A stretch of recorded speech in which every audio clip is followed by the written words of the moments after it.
If you have a career in sales, then you might have tried cold calling as a strategy for finding new business.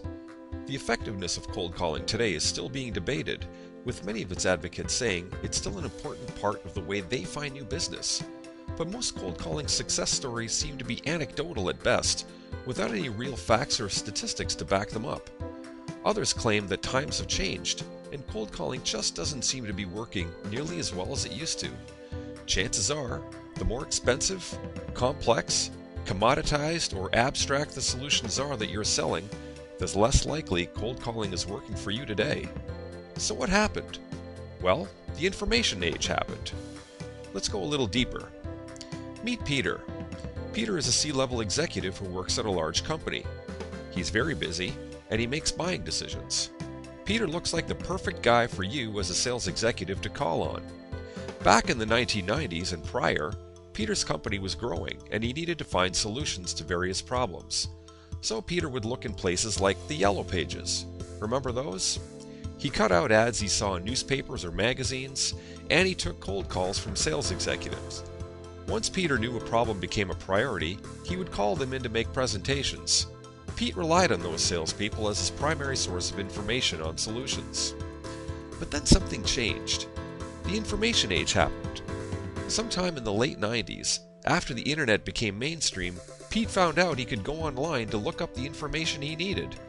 If Pete needed a solution to a problem now, he knew that he could start finding information within minutes, all within the comfort of his office, right at his fingertips.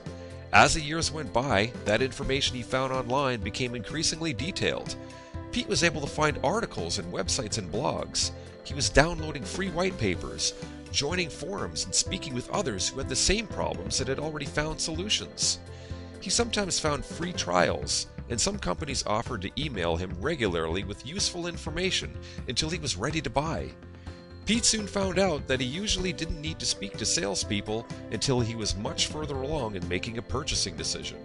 He was educating himself without having to deal with salespeople, trying to get him to buy before he was ready, or trying to use hard closing tactics on him. Another thing Pete noticed that's changed over the years is his decision-making power. He still signs the contracts, but Peter is part of a board now inside his company. Depending on the solution, he may need to get buy-in from others, like the Director of Finance, VP of IT, Chief Operating Officer, among others.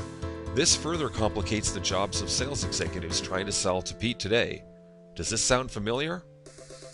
But those salespeople kept making their cold calls. And as we all know, Pete's office is now equipped with a call display unit. If Pete doesn't recognize the number, he could just let it go to voicemail. Those sales executives calling on him are being left out in the cold. Are you one of them?